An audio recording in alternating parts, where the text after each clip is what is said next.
show the pictures and be able to do all that besides running off the Wi-Fi on their phone. Yeah, that one night that everybody kept glitching on my computer, on the whole stream that I had. Come to find out that the cats had disconnected some stuff from my Wi-Fi down here. They unplugged one wire, so I was running off of Wi-Fi, not running off of hardline. I would agree. So that was the biggest problem with that show that night. It sounds like something going on around this place here. Yeah. Casper unhooked something, or one of our cats go to tearing something to pieces. Yeah. Uh, so the bees is pulling on the tallow at y'all's place, huh? And it's definitely Oh, yeah. going on over there in Louisiana. You can hear, you can stand under the trees and sound, you can hear them buzzing like you would like a swarm up in a tree Mm-hmm. back in my backyard. They're hitting it pretty good. And I didn't really think there's gonna be that much nectar, but they're pulling in pollen as well. So because of all the rain we had, I didn't think there's gonna be a lot of nectar, but it warmed up yesterday and they were on it, and they're all in it today again. So apparently it's pushing off some nectar. It wasn't all washed away.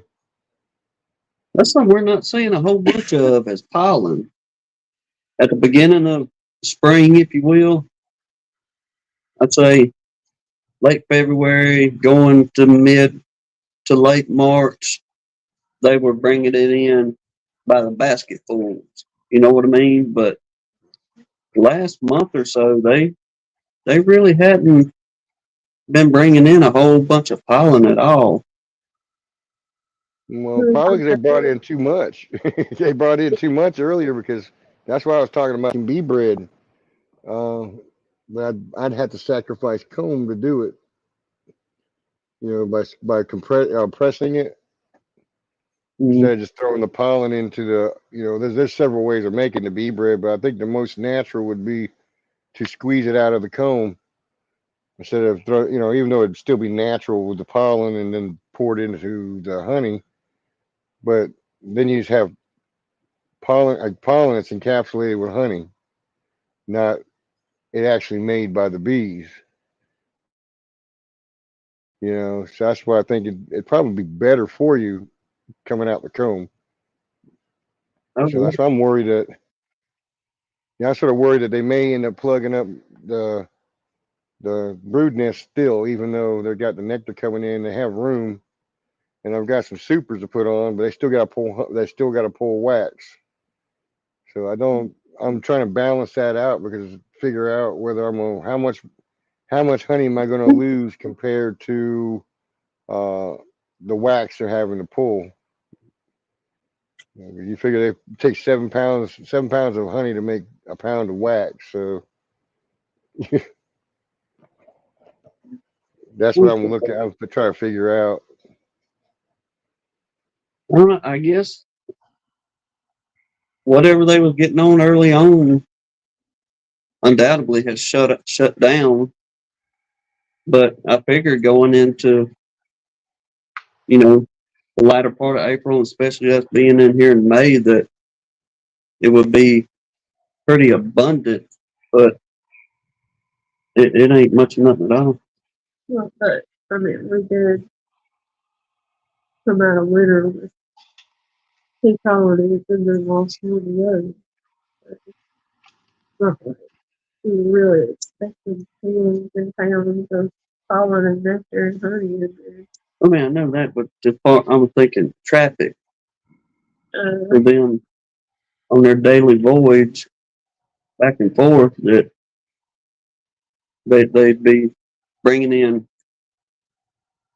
what they could. But like checking on them yesterday evening after I was done talking with you and Lee, I just went down there and took a gander at them, and it was every here and there one of the girls would come back in, and she'd have a bright yellow mm, filled up in her pollen sac, but it wasn't like everybody coming back you could tell was bringing in pollen or nectar.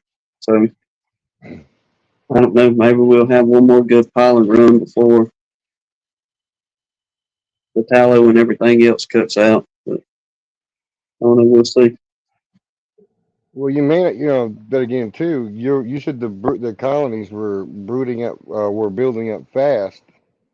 So Yes. I'm wondering if a lot of your honey, a lot of the honey and the pollen you've had coming in has gone directly into their build and not into the cell for storage. Very well could have been, I reckon. Because Because if they are. if they've been growing fast, then they're gonna be consuming it. Yeah, we wasn't expecting them to explode the way they have. And that's all three of them, the splits that we done. They're doing really good. And yeah, once we got past like today, this morning on that first colony, once we got past looking at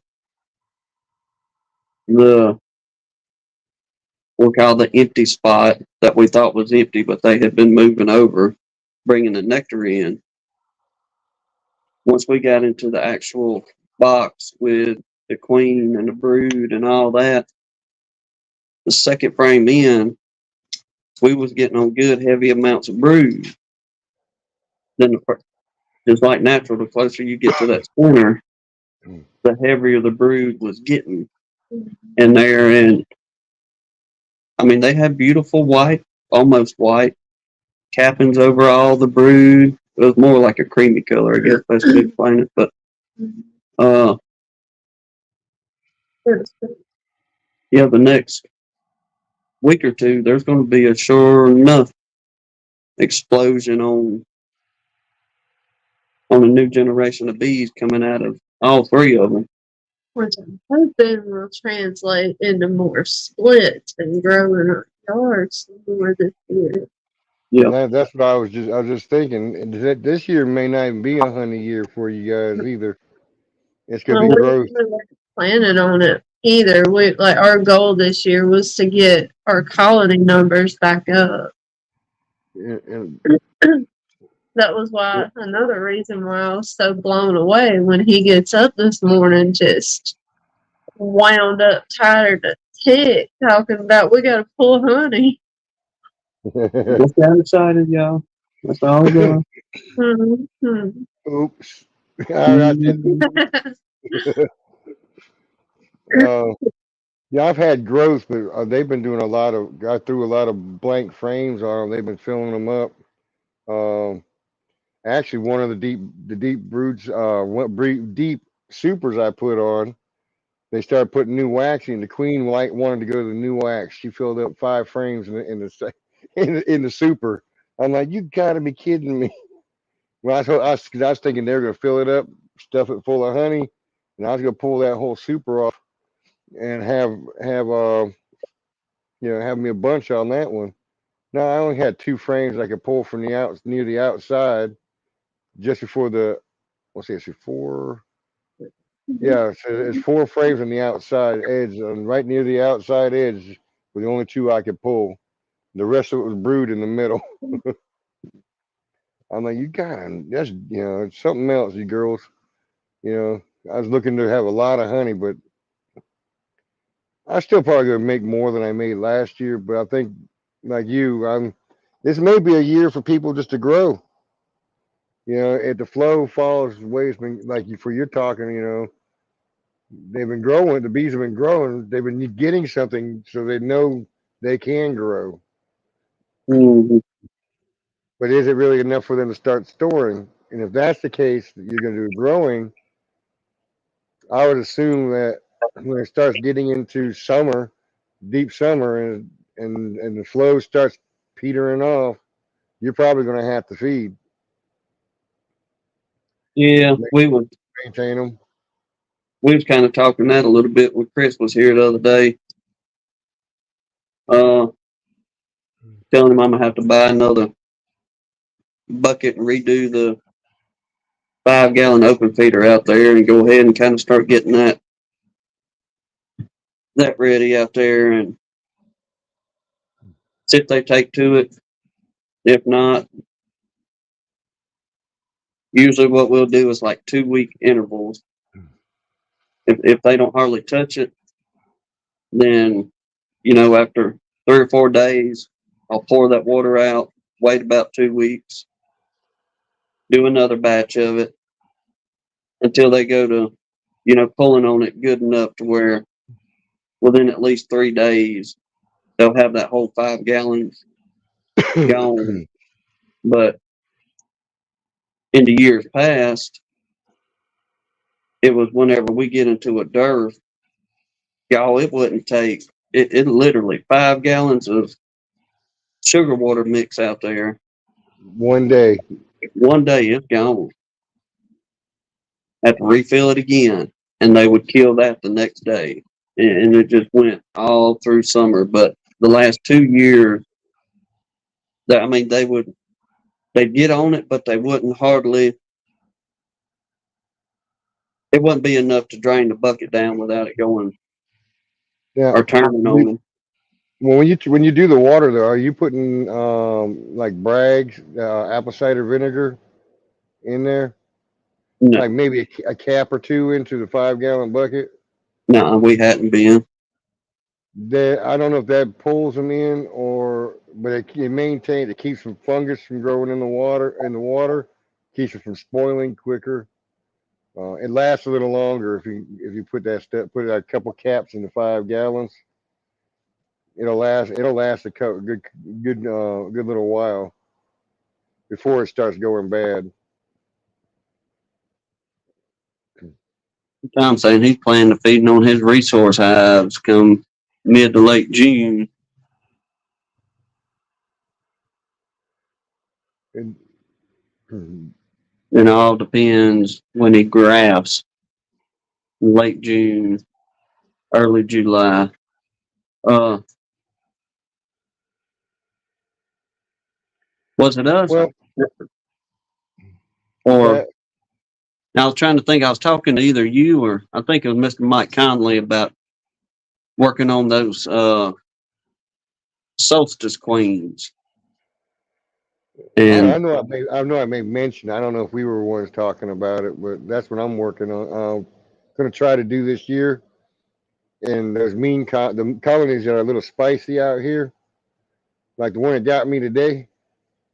And there's a flow going on, and they wanted to nail me, or 2 of them wanted to get me. So what I'm gonna do is the solstice queens. I'm gonna use honey because she's actually a mild bees. So replace the queens in there in a couple hives, and probably do some late season splits. if we continue to have the drone numbers, we'll try another split or 2 and see how well that goes. Because if them girls keep growing the way they're expanding out there, we'll definitely be able to do another. Really, between the 3 of them, we could do another 3 2-frame splits and keep them fed enough and so on and so forth. Get them built up and see if there's a difference on the solstice queens. Last week when I looked in, they were still laying drones. I mean, I had a bunch of them in there, and they're still laying drones. So, I mean, they're looking for something to happen. Well, we're willing to keep on for another couple of weeks in these parts. And if they do, then we'll go out there and do another couple splits, and hopefully we'll have just the same results, if not better, than what those 3 out there have done and be able to perform so far this year. Well, I know that the solstice queens are, because Holly was a solstice queen. I caught her in October, or swarm in October, and she had to have been freshly mated because it was a small swarm. And when I put a clip when I found her, I put her in a clip. She walked right through the clip. So she was too small to be held by a clip. But within a month, she was laying slabs of brood. I don't know about that, Mike. I mean, I guess it depends on where you're at. Down here in Alabama, I mean, you know, a swarm caught in October made it all the way through the winter. In January, I had to split them. Not split them, I put them in a larger box. And then another 2 months later, I had to split because I was going to keep them in a single box. So I haven't seen that the sausage queens are harder, maybe harder to mate. I know I might say that because I don't know about that yet, because I'm just now starting to see dragonflies. So I'm wondering what June's going to look like with dragonflies and the mating possibilities. Thankfully, ain't seen any dragonflies around yet. But once again, it just baffles my brain about we're a little bit further south than you and Lee, as far as I guess like parallel and all. But how y'all are ahead of us, but yet, I mean, we're not too far behind y'all on the flows and everything, but it's still baffling in my head how it seems like we should be a little bit ahead of y'all Seriously. on, flows and queens and drones and swarming and the whole shooting match, but it's like we just got a little bit of a lag for some reason down here the closer you get to the coast. Well, even in my yard, all the tallow trees haven't fully started. The tassels haven't started to drop on all of them. I mean, all the big trees, the mature trees are producing the long tallows, and tassels. So, I mean, it varies. I mean, it's even varied in my own yard a little bit. Oh yeah, Mike, you're gonna have way more of them old dragonflies than we will right there on that lake. Yeah. Yeah. Yeah, if you live near a creek, lake, anything like that, especially something that water ain't moving too fast. Claremore said he's been seeing dragonflies since the first of April. Yeah. Well, I don't think we've seen any around here yet. And usually we'll get a good run of them old girls moseying around. Them old dragonflies, don't get me wrong, but they ain't showed up yet. I saw a pretty good size one yesterday.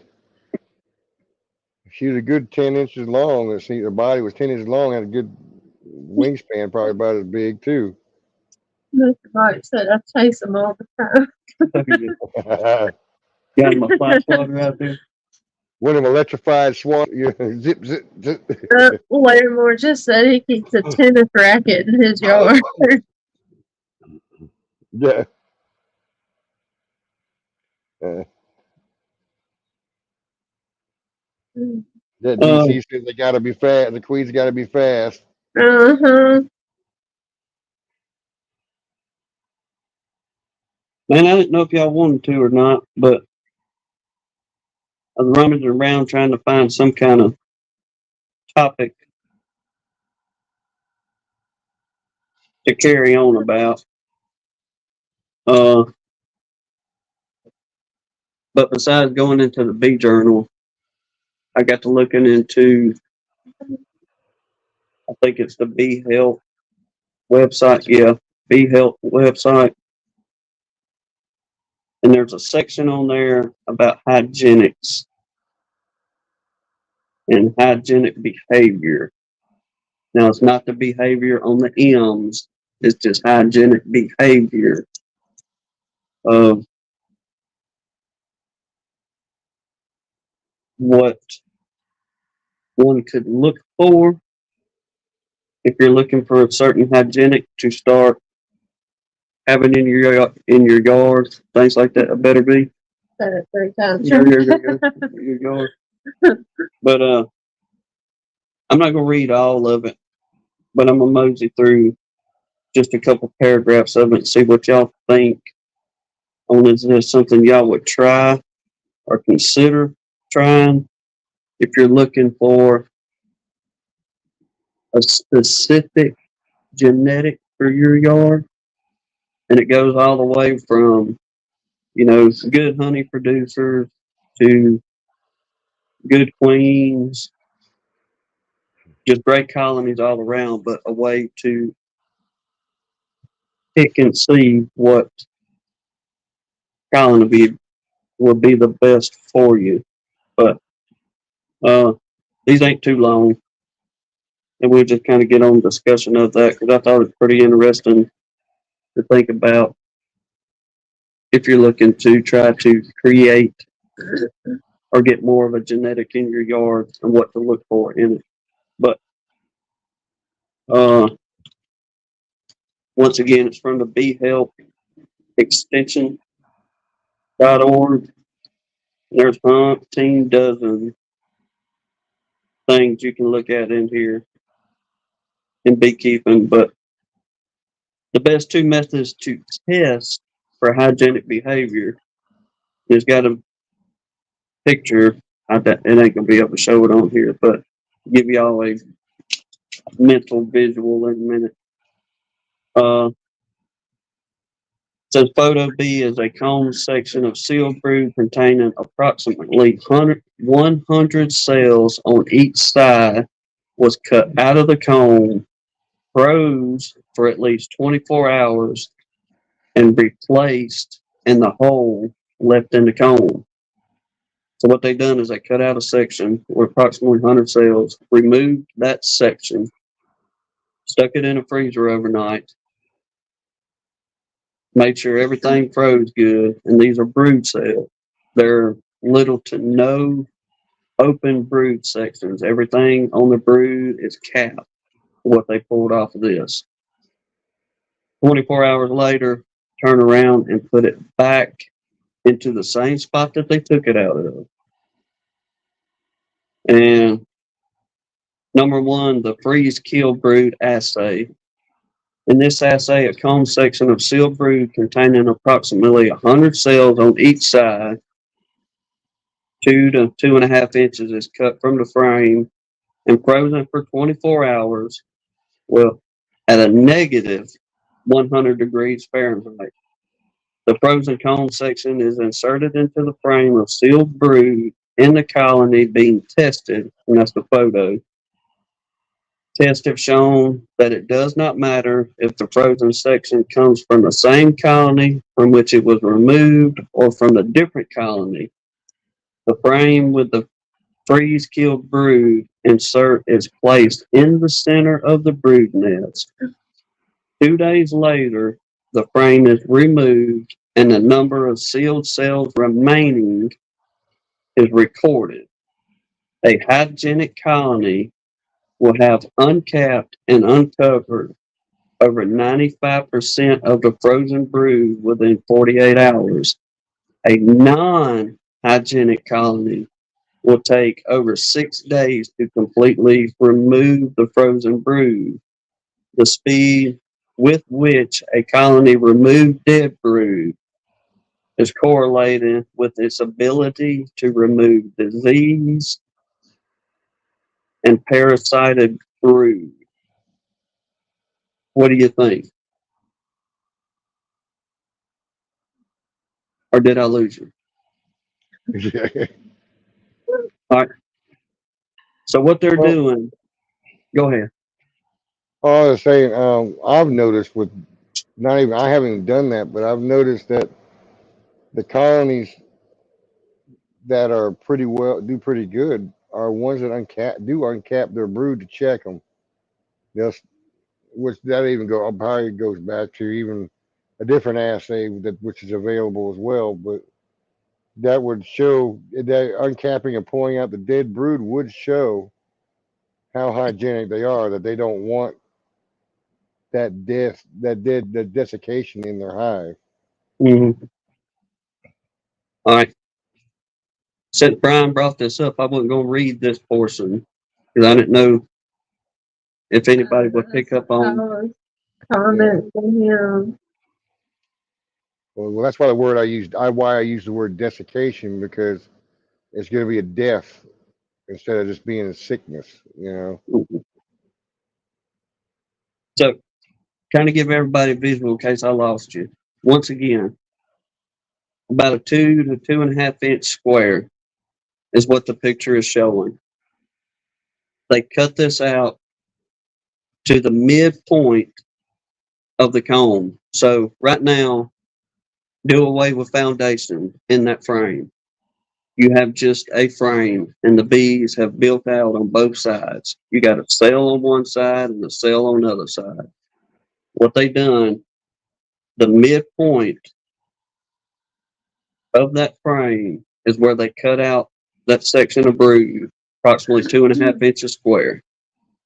All right, they took it out, froze it, and according to this, they froze it at a negative 100 degrees Fahrenheit for 24 hours. After the 24 hours, they took the sections and placed back into the colony.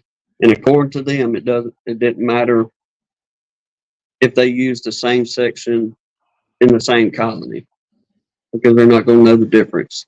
But if something you decide to do to try, but you can mark which one went in which colony. And saying after the 48 hours of being back in the colony with the sealed number of brood remaining, once you record that, it's saying the hygienic colony will have uncapped and removed over 95% of the frozen brood within 48 hours. A non-hygienic colony will take over 6 days to complete and remove the frozen brood. All right. Then we go down what Brian was saying there from Flower Street using the liquid nitrogen. That was the second portion. We're saying liquid nitrogen, freezing the brood with liquid nitrogen is more effective and less destructive to the combs than cutting. Freezing and replacing comb inserts, liquid nitrogen is relatively inexpensive and easy to obtain. Check with your local gas and welding suppliers, veterinary practice, or livestock firms to where you can purchase some liquid nitrogen. There are no laws in any state restricting the use of industrial grade liquid nitrogen by individuals. It must be kept in an appropriate tank, a Dewar tank or Dewar tank, which can be purchased through gas and welding supply houses, and the tank should be securely fastened to the truck during travel to avoid spillage. Common sense and several precautions must be used when handling liquid nitrogen. It has a boiling temperature of negative 320 degrees Fahrenheit, which means that it's extremely cold and will kill the skin, causing frostbite if come in contact. We recommend the users read the MSDS, which is Material Safety Data Sheet on liquid nitrogen. You'll need to construct a hollow cylinder into which you would have to pour the liquid nitrogen to freeze the circular section of the sealed brood. And it goes through to tell you, use a minimum of 10 ounces to do this, but more or less it's saying get a 3-inch piece of PVC pipe, push that down onto a section of brood that you choose to use for your experiment. Then pour that liquid nitrogen down into that piece of PVC pipe and wait about 5 minutes, and that usually is long enough to freeze that brood. Then you can just repeat the process of, going back and checking them in 48 hours and doing a count of how much brood that they have removed out of there. And if they've removed 90 to 95% of that, that is a colony you want to lean towards carrying on a hygienic.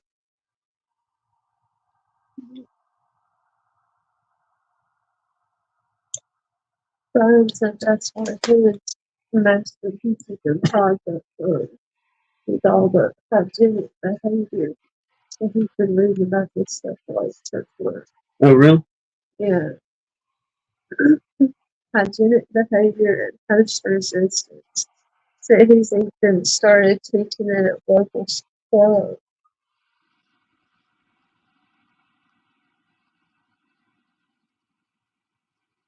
Okay. We're going to Brian, do a video of that, man. It'd be interesting to see and see what the actual outcome is and to kind of give an idea on what they're saying on using this method. Okay, Mr. Dan Weaver says, Airgas will be happy to supply you with what you need, but yes, sir, handle with care and with PPE. Yeah, absolutely. You want to try to keep your fingers if you can.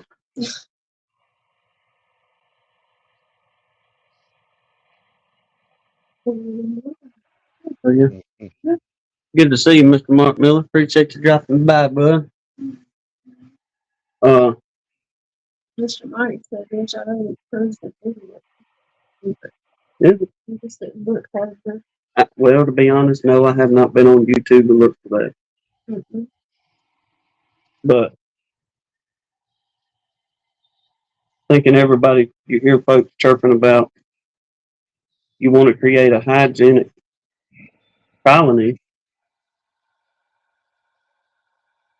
out of something that's there already in your yard, and you don't have to go spend buku money on queens or anything like that. You could just do your own testing, right? Do your own mad scientist work right there in the backyard. There you go. Brian said he'll post one of his presentations when he gets done with it. Okay. Yeah, I like to check that out.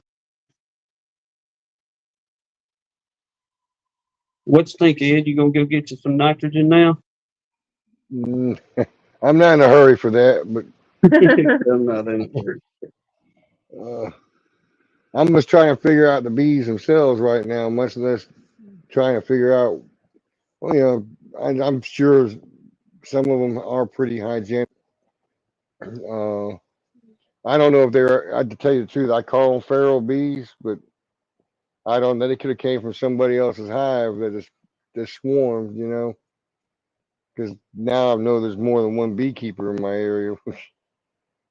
But they still were feral. They fell out of a tree. All right, Mr. Mike.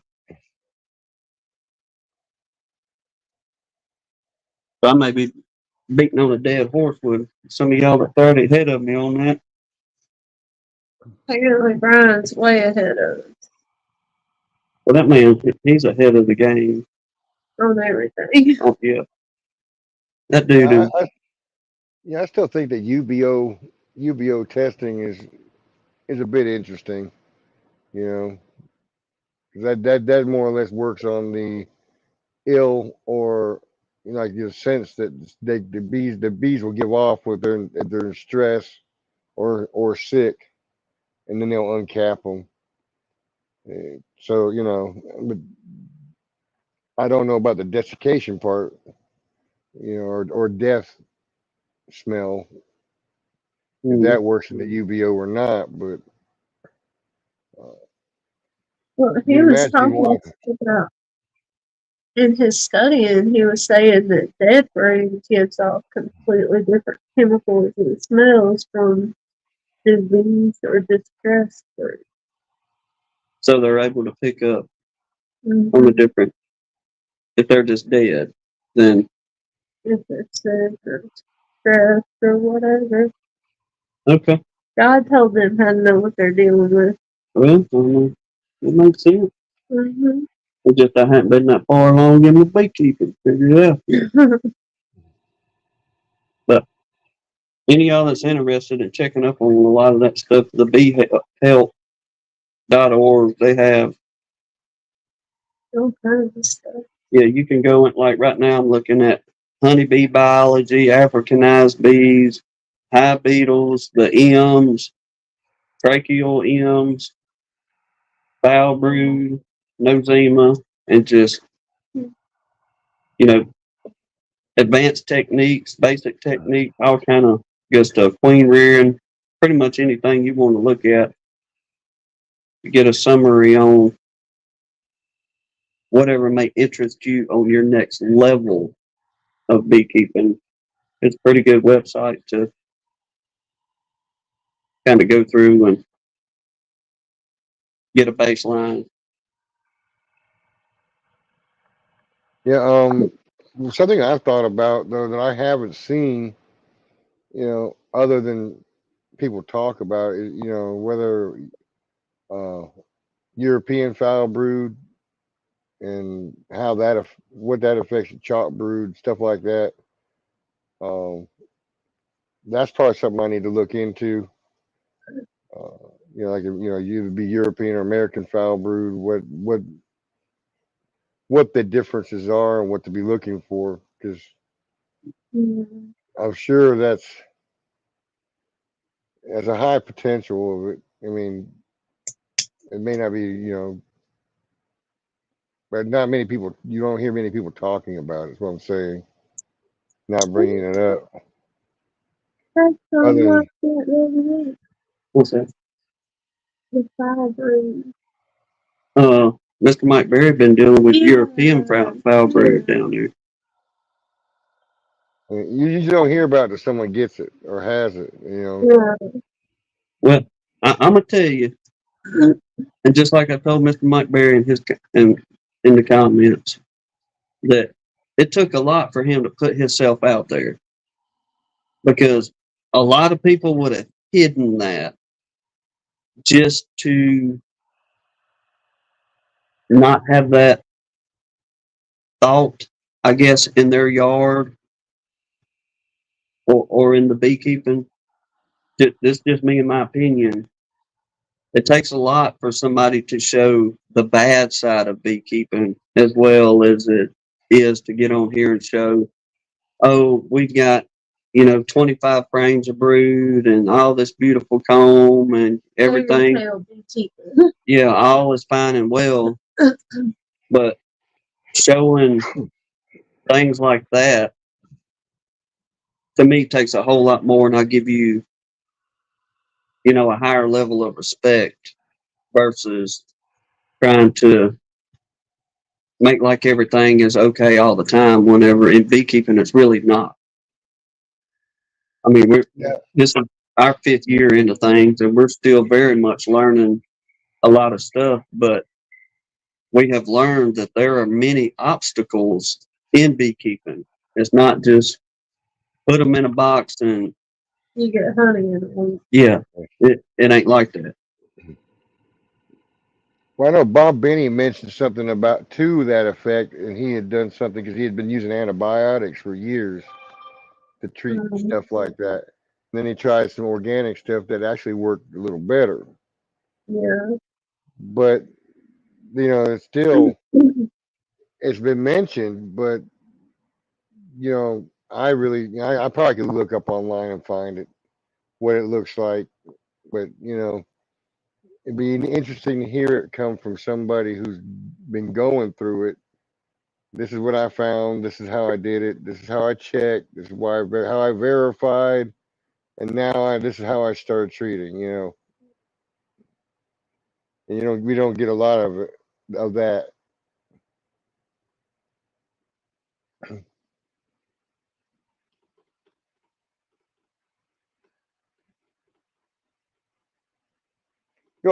I didn't. Nah, he says like it's not the keeper's fault. So it is the fault of the keeper if he doesn't know what he's looking at. That's what I'm trying to get to. Well, you need to pick up on a basic knowledge of, I got a whole bunch of brood here, but why do I have these little chew marks in them? Things like that. Or why is my brood not looking right? Or why are they dragging out a whole bunch of brood? Those subtle little signs is something that you need to learn to read. That way you can get ahead of whatever situation may be, whether, you're dealing with the mites, or you're dealing with a foul brood of some type, or, chalk brood, or whatever the case may be. Within, I'd say, about your third year of beekeeping, we all should be kind of starting to transition over to looking in, to advancing yourself, to be looking for diseases of such, to prevent any spread of any kind of disease. My first year when I started seeing the bees uncapping the cells, and I started trying to do some research, I almost thought it was sac brood, and then so I talked to a few other people, and he says, well, and it did vary. What I was seeing in the hive was varied from what the picture was showing. Usually sac brood, it's going to be a big area they start unpatching at one time. Mine was a couple here, a couple there, at different places. Someone was telling me, well, that's just they're probably really hygienic and they're uncapping them to check on them. So I just left it alone, thinking that, well, it doesn't look exactly like that picture of sac brood, but it did in a way, but it wasn't. It's sporadic. It wasn't a big old section of hive that was just being uncapped and yanked. So, it took me a few moments to figure it out in the beginning. Ooh, turn that light back off. Oh, I need to put a crack in my glasses. There we go. There we go. It's a good thing. Around, Phil. I think he cracked my glasses. Mm. Oh my god. Scared me. It's a good thing you don't have smell-o-vision.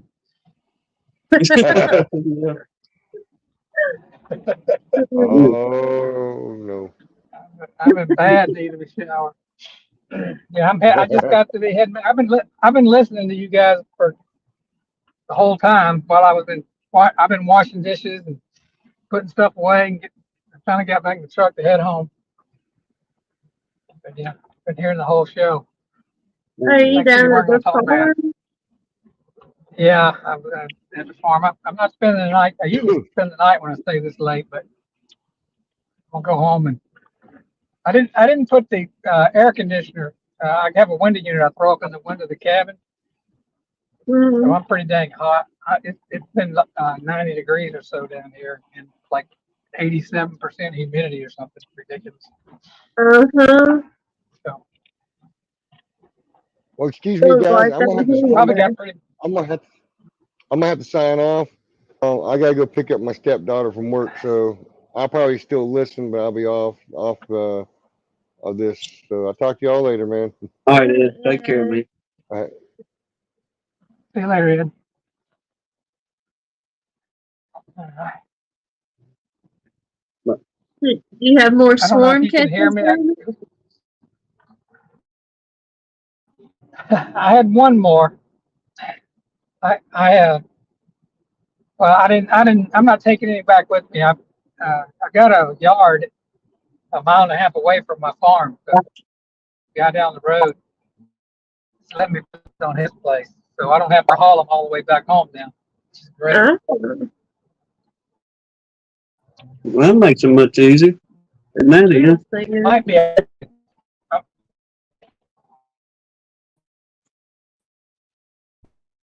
No, I think we're losing you.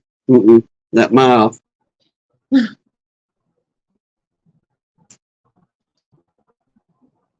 I think he's gone.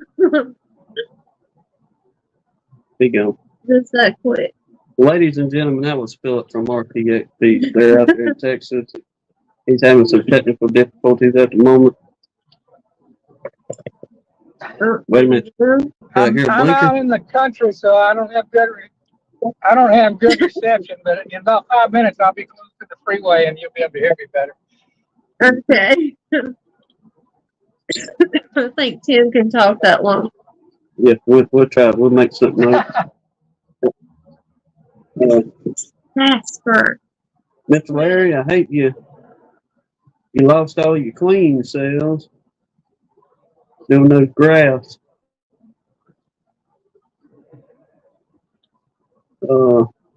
Black queen cell virus. That sounds nice. I guess that ain't a good thing. Something I have to look up and see exactly what all that is. Mm-hmm.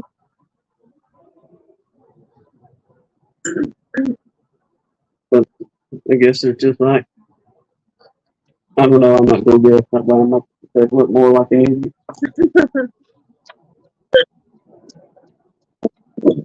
But, Let's see, we're up to how many? 1, 2, 3, 4 comments? yep, got the 4 right there. Yeah, We lost the 1. We had 5, but we lost the 1 because we split it just a little bit too much. but we And turned 1 into 3. Yep. so we made a hiccup on that end. But Rub it in, Mr. Dan.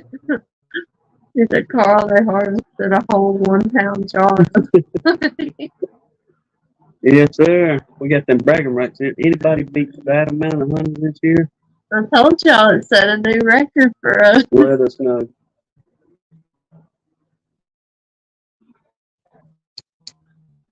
But that's just so far. I really think we're going to get a decent honey pool in a couple weeks.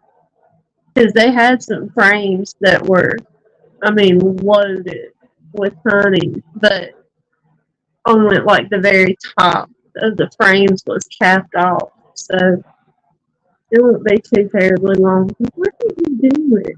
No, this Tyler's really going to finish that end off first, then be able to fill the rest of them up, cap them off, and we'll probably get a good 4 pounds out of that. I'll drag the old hand crank extractor back out. Mm-hmm. We'll spin every one of them 4 frames. And we did discuss, which we kind of really don't want to do this, but we're probably going to take and go buy a couple more new and just get that boost on getting the yard picked up a little bit quicker. The swarm season, there really wasn't a whole bunch of swarming going on around here. Again, we got 3 from Lance's up there. We went and looked at the 2 in the tree, which those were cutouts. And one of those was the trap out at the school that ain't working. So,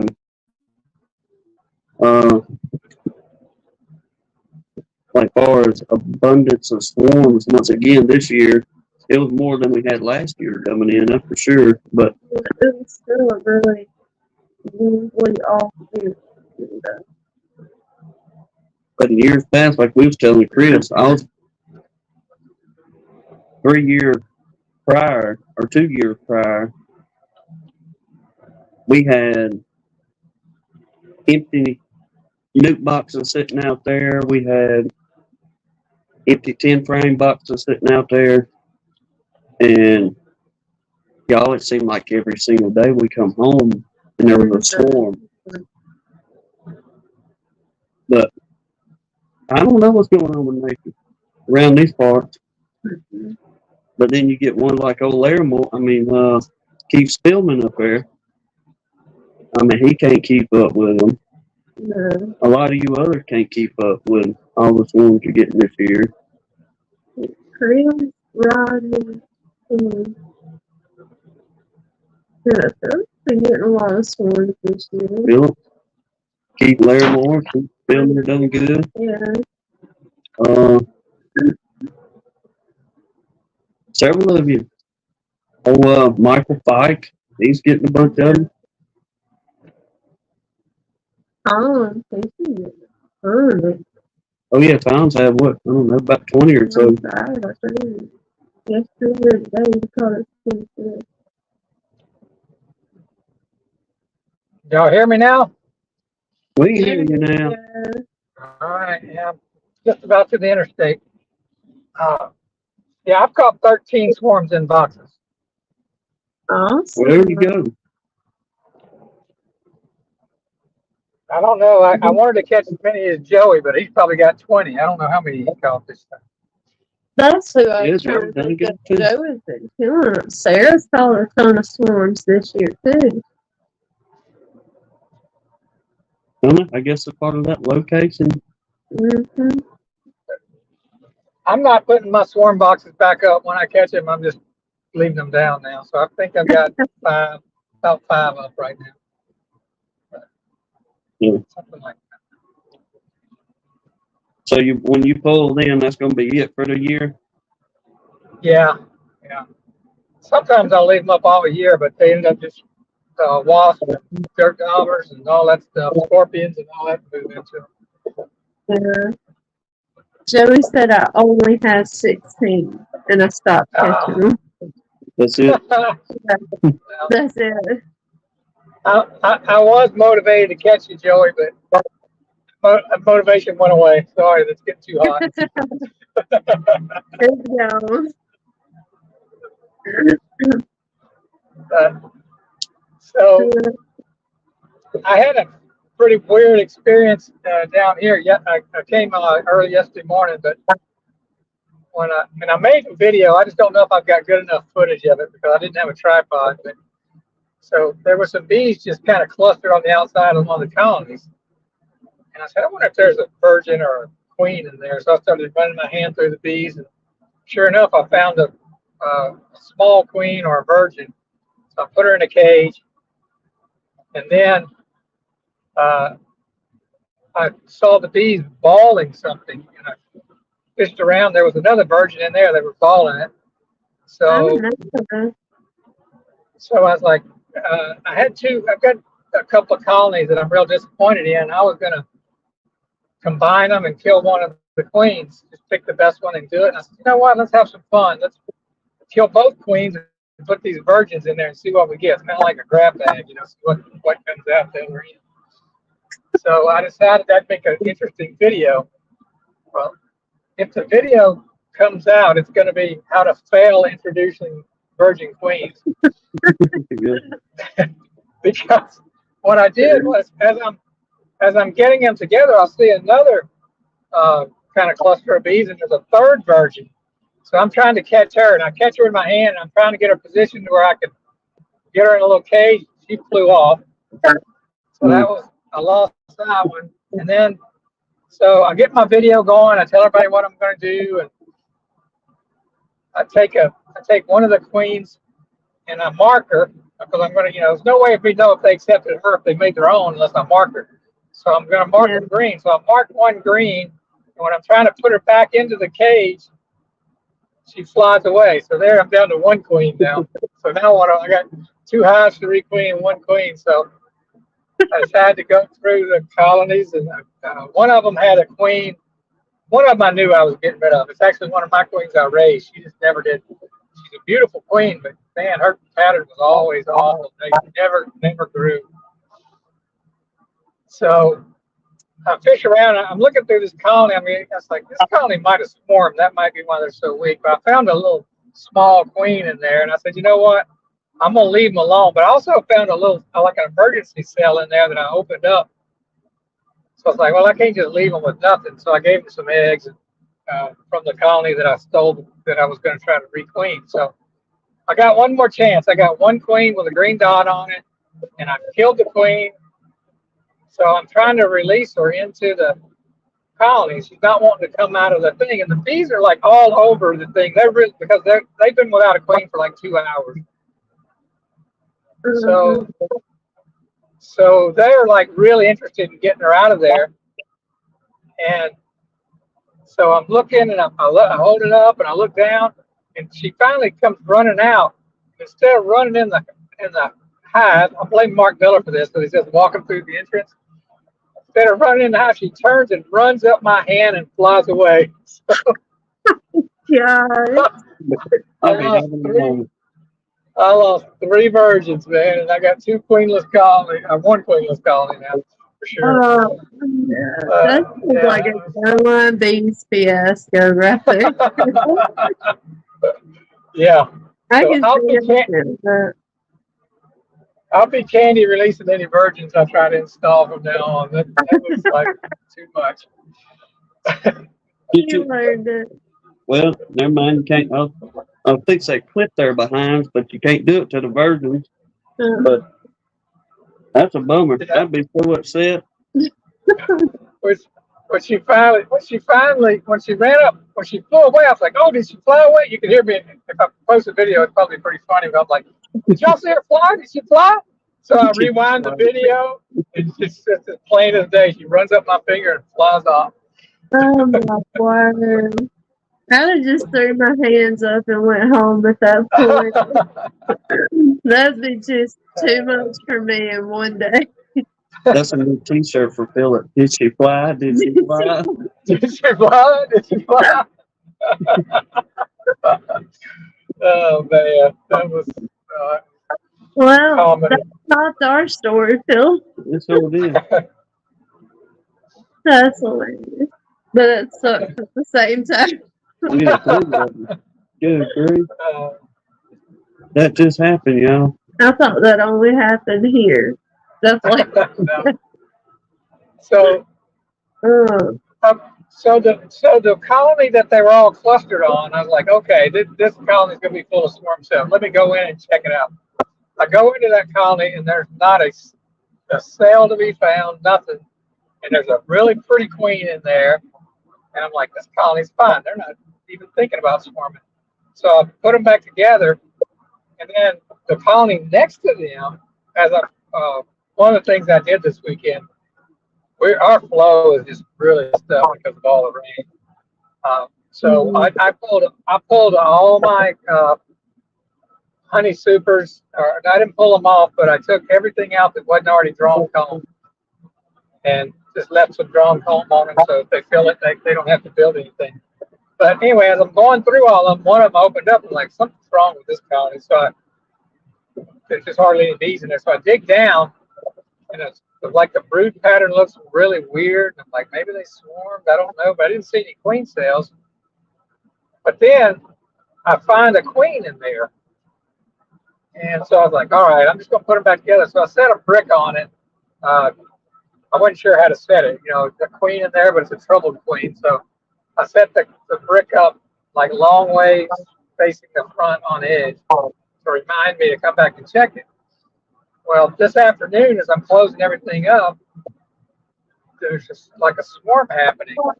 It's coming out of that same troubled colony, and they're not swarming into a tree. They're swarming up and then landing on the side of the box. Well, this is right next to the box that I found the 3 virgins in yesterday. But I didn't see any queen cells in that colony. So I look at them. I'm thinking about, do I search through these for a virgin? Then I look at them and I go, you know what? You guys look terrible anyway. If you want to leave, just leave. I just turn and walk away.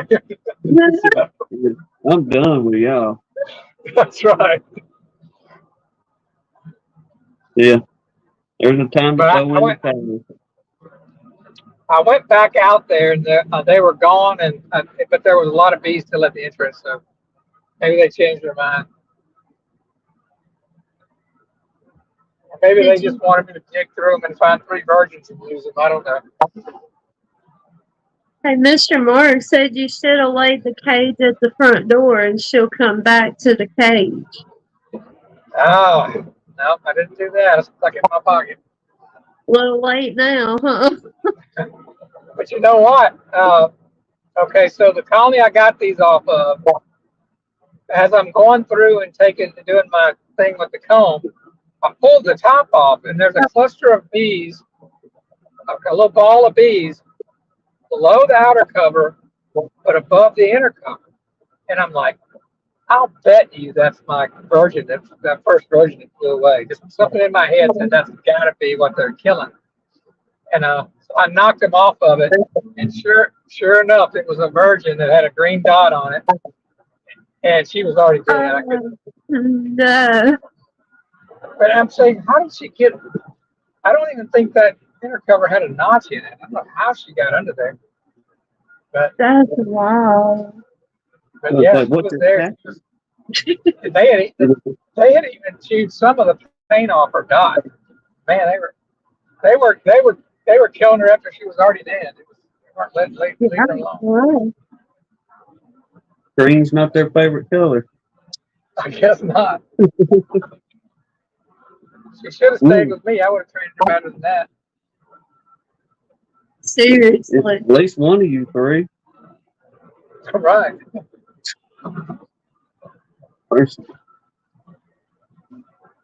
Well, I thought our honey deal was a cake topper, but old Philip comes in here at the tail end of the show and I can't believe all that. It was wild.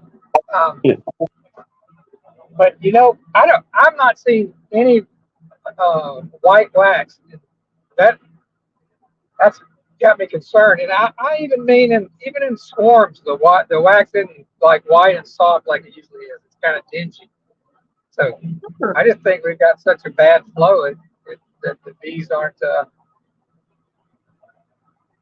just aren't able to make white wax or aren't using the energy to do it. I don't know. But yeah, I think it's going to be real bad for us. And when we went in a few weeks back and fixed all the mess that was made in there from those splits where we didn't add frames and they had drawn out, man, just beautiful white comb and abundance of it. But I guess there was just enough of that privet and whatever else for them to crank up real good. Then it just stopped. Especially after we had got rubber bands on everything. Because whenever we was pulling frames today looking, we was like, well, it's been at least a good 2.5 weeks since we've been in them, and we done all that, got everybody situated, rubber banded in frames, that we was pretty well figuring the majority of that they would have stitched off or, built onto the frames, but there was just enough where they had built out to attach them to the frame. It was kind of like, it looked like columns every here and there, the best way to explain. Right. Yeah. But, yeah, I saw a lot of that too. But where they had drawn comb, it was just like little teardrop shapes. But I don't know, but I was really hoping for a much better year, especially on the privet run, because, privet run really is what cranks us up as far as getting on a good honey flow.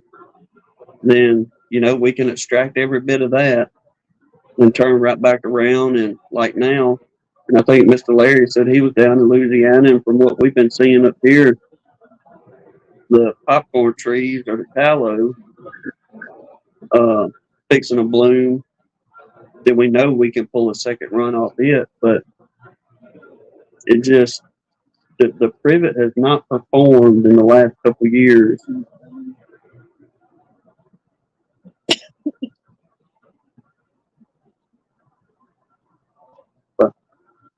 yeah, and I did 2 shook swarms. It's something I've been planning on doing, and I was just waiting for the flow to kick in. And I finally said, well, if I'm going to do it, I need to do it now so they have time to build up. Mm-hmm.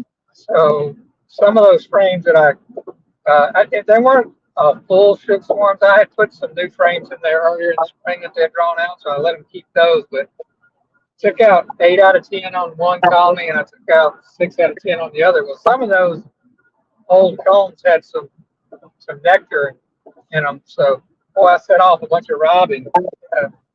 So the bees are definitely, I think, stressed. They're not finding much because the robbing was crazy once that going today.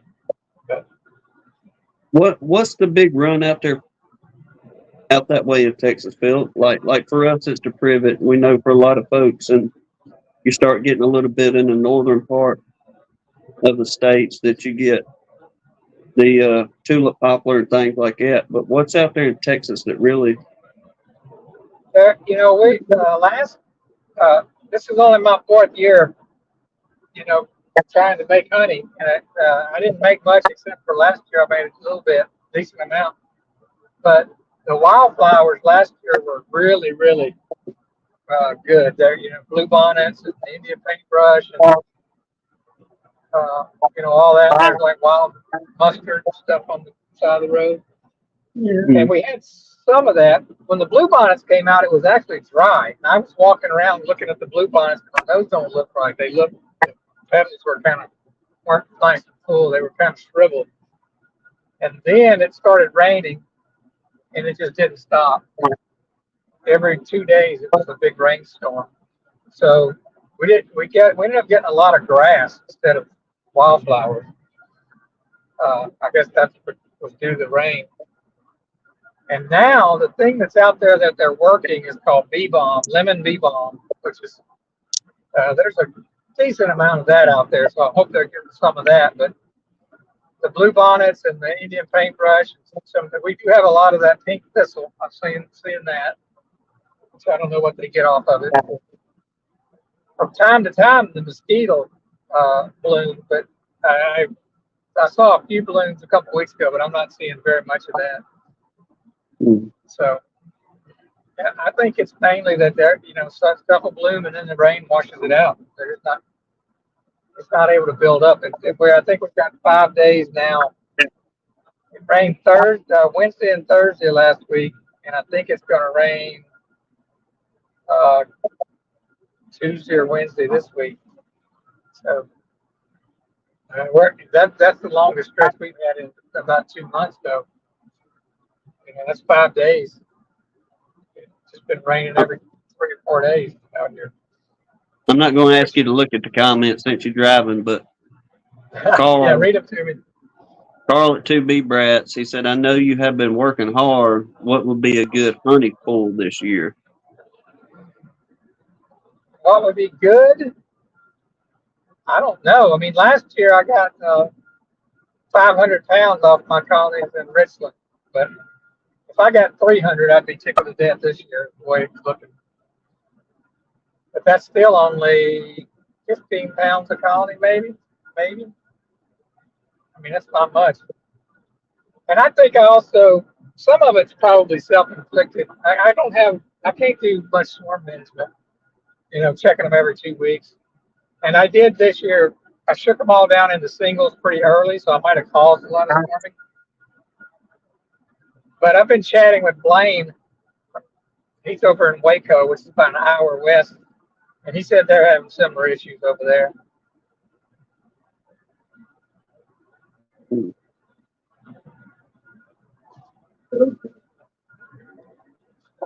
So, yeah, I don't know. But I can just tell you compared to last year I had full supers of at least nectar. I bet I didn't have 3, or if I put it all together, 3 or 4 full supers off of 25 to 30 colonies. It was bad. But anyway. Well, Joey, you wouldn't rub nothing in, would you? He said he's pulled almost 470 pounds so far down there in South Louisiana. Yeah, I pulled 500 pounds at the farm, and then I pulled another 280 off my few little hives in Capel. Hopefully they'll bail me out a little bit this year. They're not doing great, but they're doing better than these out here are. But my biggest problem is I've got all these people texting me and calling me for honey because I had it last year and they all fell in love with it. Now I've got to tell them, hey, you better get it early because we're going to be out quick. Get on the waiting list this year. Yeah.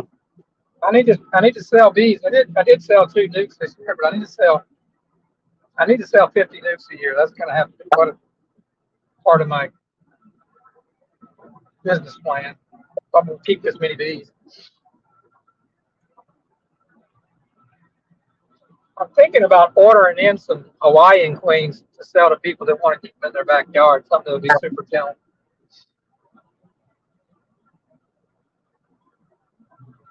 And I will, if Joey's on there, ask him what when Bob Beatty was on your show last week, he talked about that pole queen, VOL from Louisiana.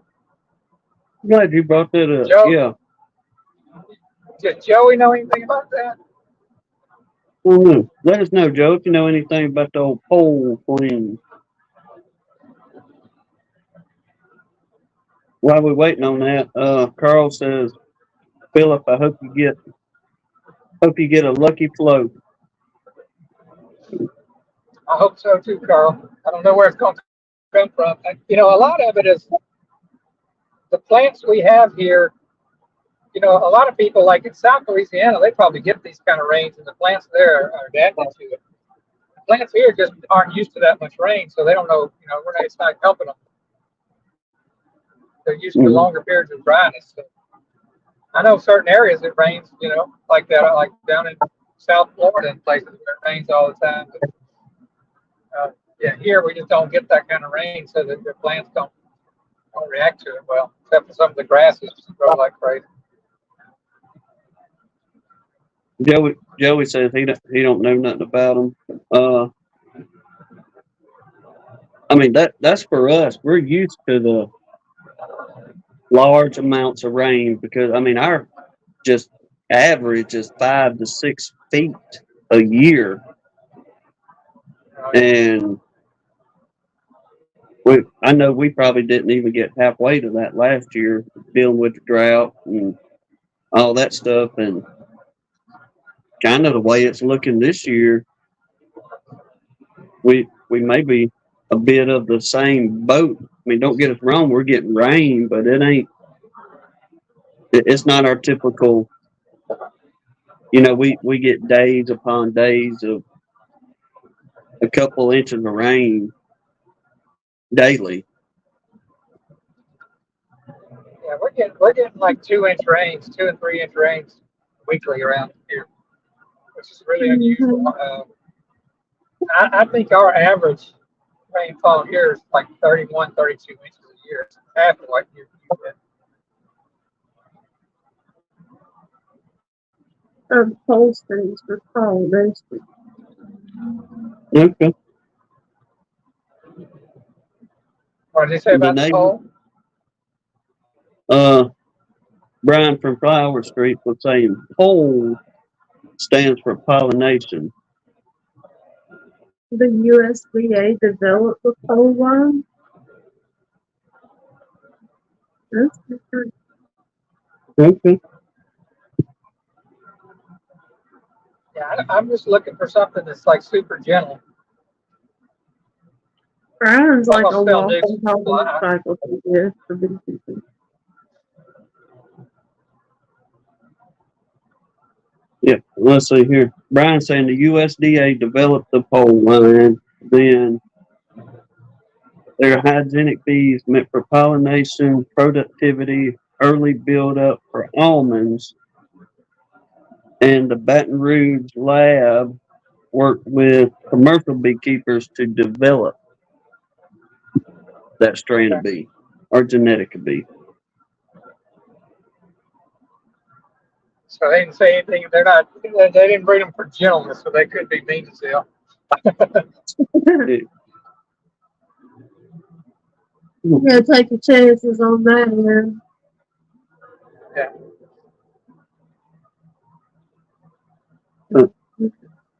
Well, yeah. You know what's funny? Go ahead. Or go ahead. Well, I was gonna say, the little bit of queen breeding I did this year, I basically did what I usually do. I pulled the queen out and then came back and cut out the cells of the one I wanted. And I think I got like 6 out of 8 or something like that. Or now I did make some more queens when I found some swarm cells, but the ones I intended to make, I was trying to make 12 or 15, but I think I only got about 8 viable cells. But I got 6 of those queens back, and 5 of those, one of them was a dud, but four of those are great. They're gentle, just like their mother, and all that. But one of those queens, it has a nuke. It's crazy hot. I mean, as a nuke, you expect them to be not hot at all. But Yeah. So I'm doing a video for people that were buying a couple of nukes from me. So I'm going through. I'm not using smoke. I've just got a veil on and barehanded, showing them each frame and all that. And I get to that one and I open it up and I get 3 stings on my hand. Like, whoa. So I just tell them, look, I got to go get the smoke and some gloves. And they were just all over me. So it's just like, how can that be? I know they got different, drones, but well, that was an outlier. So I moved those out here to the farm this weekend. So they've been banished.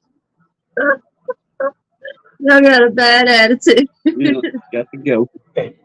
In my experience, if they're mean when they're new, they're unbearable when they get bigger. Yeah. I don't want any of those anymore. Mr. Larry, But we had the same run with the privet. I mean, it was just all over the place, pretty as could be.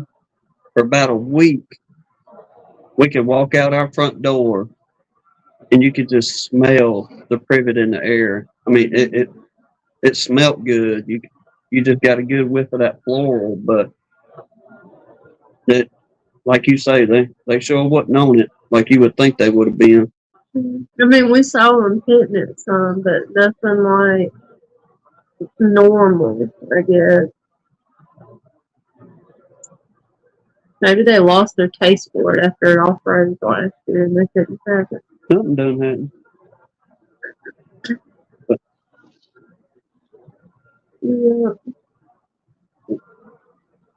Yeah. You count But to me, those mean bees, her brood pattern was the best of all of them. That's usually They the built way up faster too. the mean ones. Yeah, as a matter of fact, I've got a colony. It's actually, my best producing colony out here at the farm is one of my Texas Deeps. It's tagged. When I open that up, they jump all over me. They're probably going to make me 2 supers of honey, which is way more than anybody else. Yeah. Sometimes it's worth the trade-off, I guess. Somebody in our boat now. That's something we got to watch. Yeah.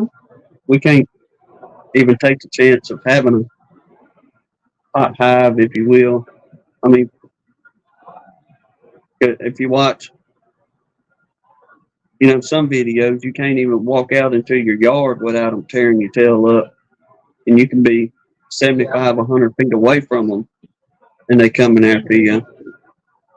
And ours are at a minimum, 80 feet from the house. So we want our bees to pretty well, y'all stay down there, stay on your bee line. We got water. The only reason they would even be drawn up to the house is to get water out of the rain bucket. But other than that, especially now, I try to keep feeding of any kind, whether it's pollen sub or, putting some kind of 1-to-1, whatever it may be. I've even changed up feeding locations to keep the bees down away from the house as much as we can. So,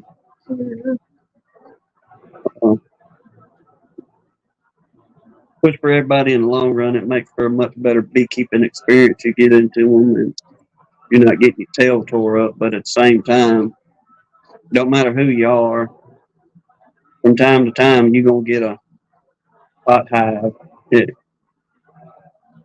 Or at least spicy hive. Yeah. Well, today I was working all those colonies, and they were robbing each other, but they weren't bothering me that much. It was so hot. I think working them in the heat, they don't want to. They're not. It's not like a cloudy, overcast day. So they were actually pretty easy to work today. It was real hot, and humid. Nobody wants to fight when it's that hot. Exactly. Yeah, even that one that I expected them to be mean, because they're the ones I wanted to really go into and give them as much of the drone calm as I could. And I was like, wait a minute, these aren't coming after me today like they used to do. Matt, but it just, from what we've seen, it's going to depend on the size of that swarm and how early you get that swarm as to whether if you'll be able to get anything off of them. Imagine if you got a good size one, and if you get them early in the season before your flow really turns on, then you may be able to get a little bit off of them. I wouldn't expect Not a bumper crop. not an 80 to 100 pound yield off of them by no means, but I mean, me and Hannah, we went out there year before last and just was tinkering around one day, and we pulled, what was it, 7 frames, and got 40 something pounds of honey out of those 7 frames. So I'll say that you can probably get you a little bit, but I wouldn't expect to get a great deal off of them this year. Next year, absolutely. But it's all in time, and if everything works out just right.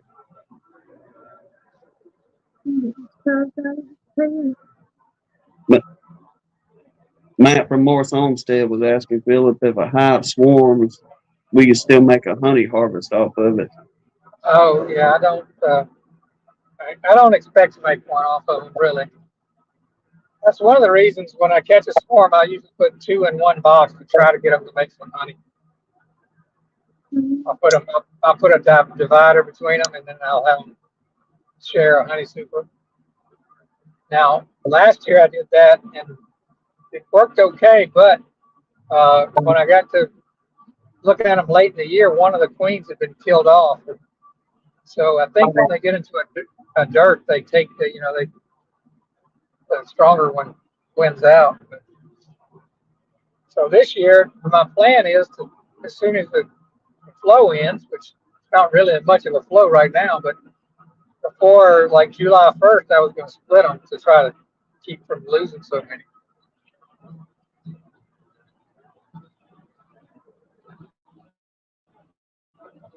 Now you took the words right out of my mouth. I was fixing to type it up. Robert said he finally, today he worked 35 colonies without a suit. And Danae was on it. Boy, how'd it go, Robert? That was going to be my question. How did that go? 35 colonies, he bound to have got popped a few times.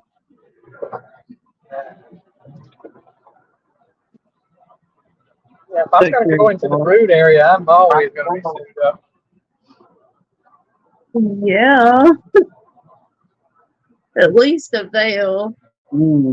Yeah, I don't want them in my face. I can get popped on my hands and arms and all that, but I don't want them in my face.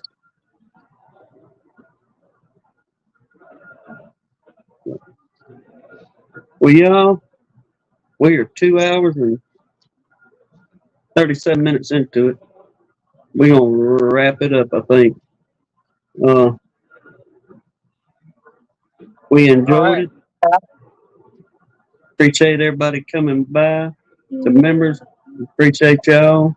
Philip, thank you for coming in. Ed, appreciate you coming in as well. Everybody in the chat commenting back and forth.